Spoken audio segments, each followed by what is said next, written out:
The lawyer wouldn't look at me when he opened the envelope. Hamzun. He simply placed a single sheet of paper on the table and said, Mr. Alfonso, Eleanor changed her will 3 days before she died. I stared at him. Does it say what I think it says? No. He swallowed. It says you receive nothing. For a moment, I couldn't breathe. Then he turned the page around. But there's something else. At the bottom, in Eleanor's handwriting, were 7 words. Give Alfonso this only after my funeral. I looked up. Why would she leave me a letter if she hated me? The lawyer's eyes filled with tears. She didn't. He pushed the envelope toward me. She knew she was dying. I didn't open it. Not yet, because there was one thing I knew that nobody in that room knew. Eleanor had every reason to hate me. Because before I loved her, I had married her for money. And she knew. If you already think I'm a terrible man, I won't argue.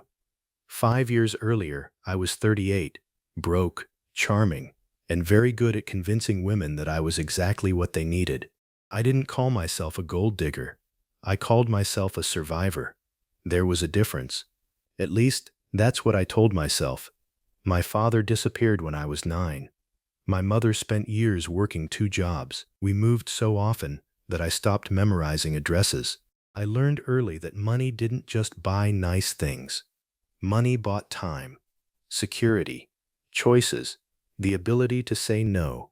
So when I met Eleanor Whitmore at a charity gala in Boston, I noticed the obvious things first: the diamond bracelet, the private driver, the people waiting for her approval, the man who quietly followed her with a folder containing documents worth more than anything I'd ever owned. I didn't know her yet, but I knew she was rich, and I knew exactly what that meant. Eleanor was 62. I was 38. She was a widow. I was single. The newspapers later called me her young companion. Her son called me something much less polite. Daniel Whitmore was 41, divorced, successful, and absolutely convinced that every man within 10 feet of his mother wanted her money. He wasn't wrong about me, not at first. The strange thing was, Eleanor knew. Our first real conversation happened on a terrace overlooking the city. She looked at me and said, "You've been watching my watch." I laughed. "Your watch? You've looked at it 3 times. I glanced down. It was worth more than my car. I like watches. No, she said. You like what they represent. I should have been embarrassed. Instead, I smiled. You're very direct. I don't have time to waste. Then she said something that stayed with me. Neither do you. That was the first time I understood Eleanor wasn't naive. She was choosing me with her eyes open. I still pursued her. I brought flowers. I remembered small details. I made her laugh. I learned which jazz records she loved. I learned how she took her coffee. I learned when she wanted company and when she wanted silence. And somewhere along the way, something happened that I hadn't planned. I started caring about her. That was inconvenient, because I had already decided what she was going to be to me. Security, a future, a way out. Then one night, everything changed. I collapsed at dinner. The hospital diagnosed me with a congenital heart condition. I needed surgery immediately. The bill was more money than I'd ever seen in my life. I told Eleanor I would handle it. She looked at me. "Alfonso, you can barely afford your apartment. I'll find a way. You almost died. I'll still find a way." She took my hand. "You don't understand." "Understand what? I already paid." I stared at her. "You paid." She nodded. "The surgery saved my life." When I woke up, Eleanor was sitting beside my bed. No jewelry, no makeup, just a tired woman holding my hand. "Why?" I whispered. "Because I couldn't watch you die." I looked at her, and for the first time, I felt ashamed of the reason I'd originally pursued her. I wanted to tell her the truth. I didn't. That was my first real betrayal. Not because I lied about loving her, but because I let her believe she had been loved from the beginning. After the surgery, we moved in together. That's when Daniel confronted me. He found me in the kitchen one morning. "You know what I think? I suspect you're going to tell me. I think my mother saved your life, and now you've decided to spend the rest of it collecting. I put down my coffee. I don't need her money. Daniel laughed. That's the first lie you've told me. Before I could answer, Eleanor walked in. Daniel, he turned. You're protecting her from the truth. No, Eleanor said. I'm protecting you from becoming cruel.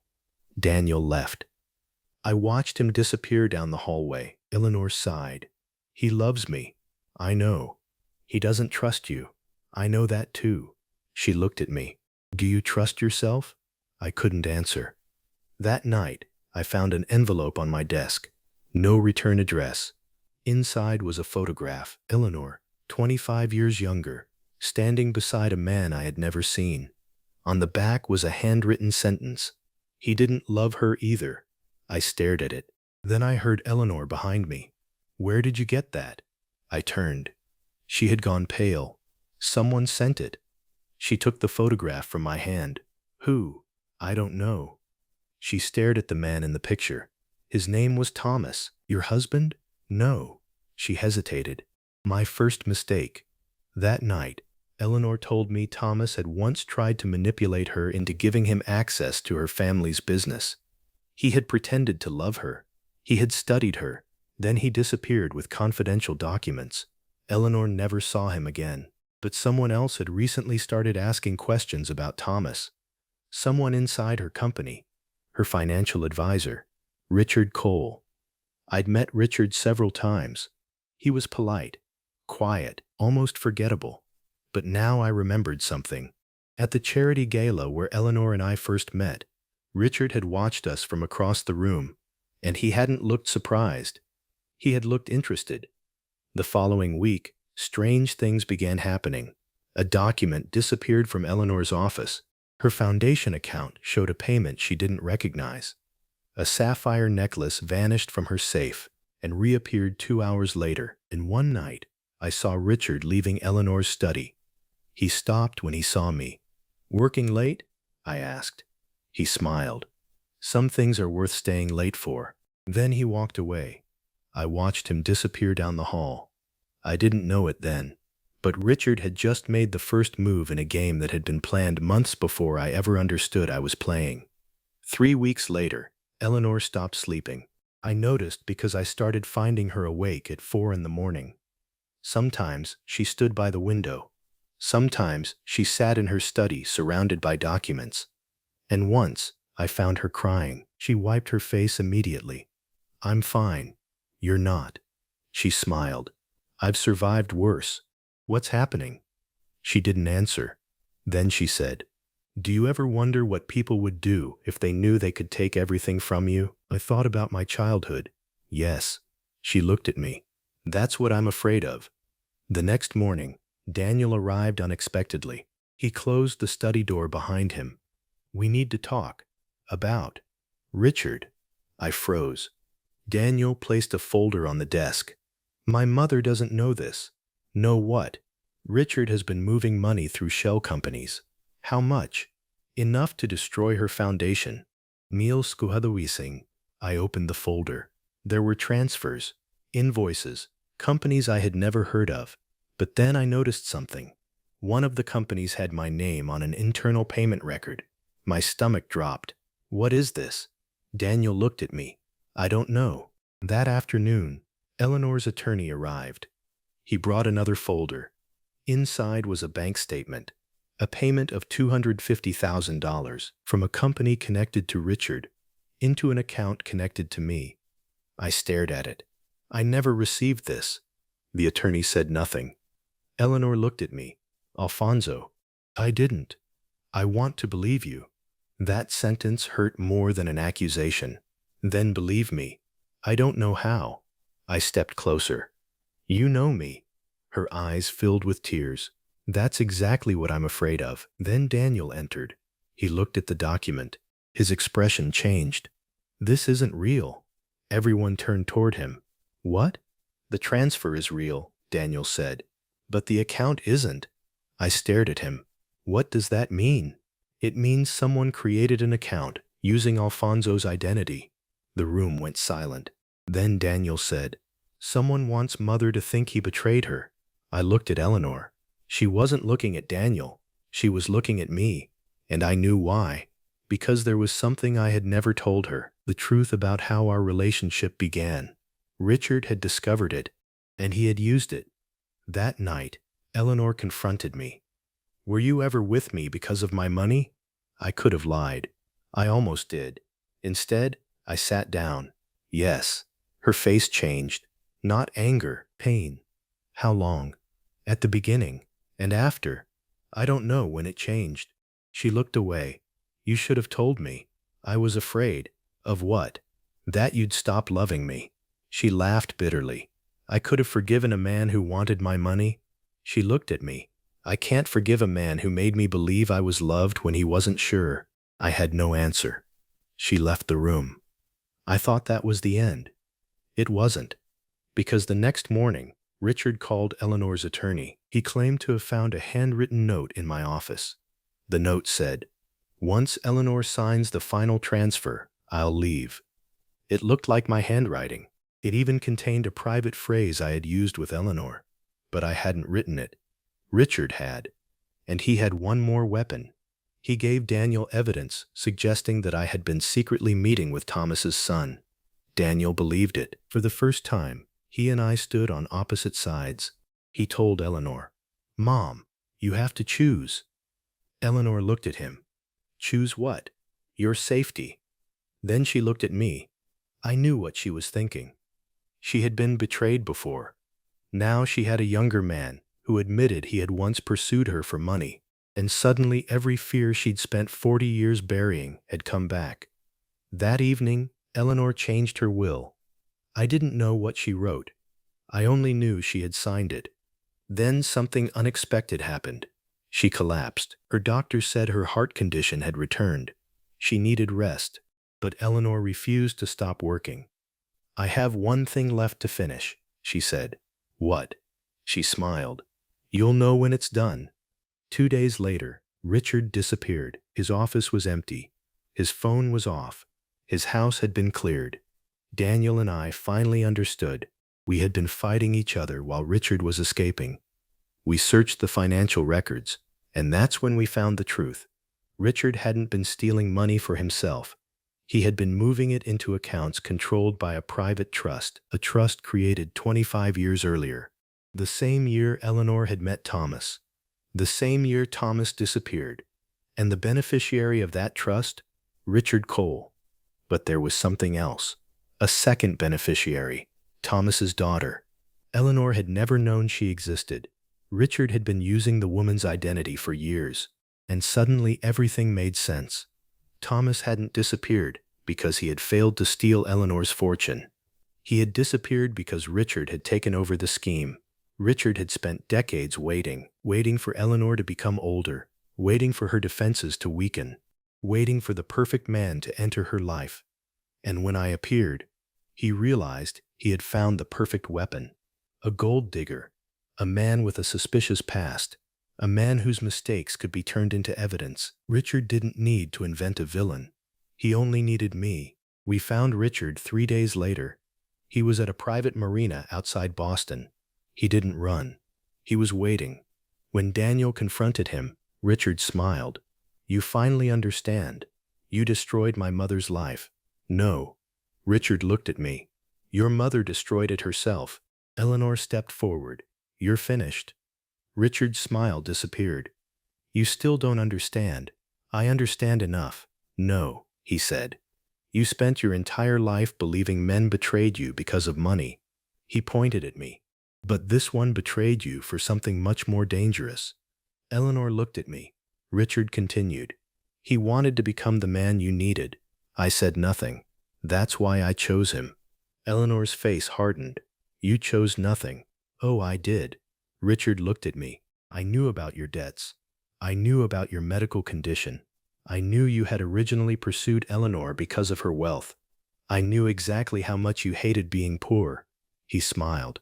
"And I knew that if I pushed hard enough, you'd destroy yourself without my help." Daniel stepped toward him. "You forged the documents." "Yes." "You created the bank account." "Yes." "You planted the note." "Yes." "Why?" Richard looked at Eleanor. Because I needed you to change your will. Silence. That was the plan. He wanted Eleanor to remove everyone she trusted. Daniel. Me. The foundation board. Then he would convince her to place the remaining assets under a temporary financial structure he controlled. But there was one thing Richard hadn't anticipated. Eleanor had already discovered him. Weeks earlier, she had been collecting evidence. The documents she'd been hiding in her study weren't about me. They were about Richard. The phone calls, the missing files, the late-night meetings. She had been preparing to expose him, and the envelope Daniel had burned? It contained a copy of the evidence. He hadn't burned it. He had burned a decoy. Daniel looked at me. I knew you were being framed. Then why did you let me think you hated me? Because Richard was watching. That was the moment everything finally made sense. The police arrested Richard. The foundation survived. The stolen money was recovered. The accounts were restored. And for the first time in months, Eleanor was free. But she wasn't well. Her heart had been damaged more severely than any of us knew. The doctor gave her less than a year. She never told me.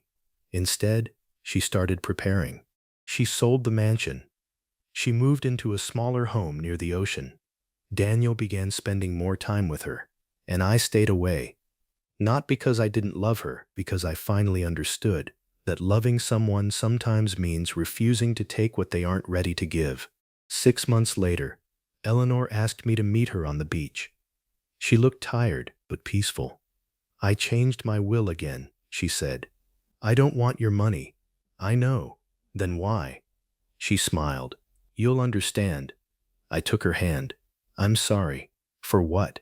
For who I was. Who? She looked at me. You were afraid. I was selfish. You were both. I laughed through the tears. So you forgive me? She shook her head. No.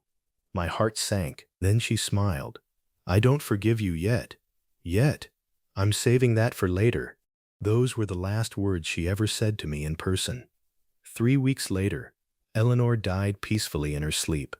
I didn't attend the reading of the will until after her funeral. That's where the lawyer gave me the envelope. The envelope she had ordered him to give me, only after she was gone. My hands shook as I opened it. Inside was a letter. Alfonso, if you're reading this, then I didn't get to say goodbye. I'm sorry. There are many things I could leave you. Money, property, jewelry, the house. But you don't need those things. You already spent too much of your life believing they were the things that mattered. So I'm leaving you something else, a responsibility, the Whitmore Foundation. I want you to run it, not because you deserve it, you don't. Not because you've earned it, you haven't. I'm giving it to you because I know exactly what you were when I met you. And I know who you became afterward. You once told me that money gave people freedom. You were wrong. Money gives people choices. What they do with those choices is what makes them free. My last wish is simple. Take the foundation. Keep it alive. Use it to help people who grew up the way you did. Children who don't know where their next meal will come from. Families who can't afford medical care. People who believe poverty means they are destined to remain powerless. Tell them what you learned. Tell them that being desperate doesn't make you worthless. And tell them that making a terrible choice doesn't mean you have to make it forever. There is one more thing. Do not spend the rest of your life punishing yourself for how we began. I knew. From the very beginning, I knew. You thought I didn't. I did.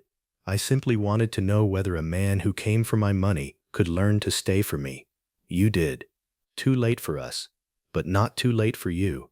Please don't waste the time I no longer have. Live. Love someone honestly. And when you see someone who needs help, don't look away. That's how you can repay me. Not with money, with the man you become. Eleanor. I couldn't finish the letter.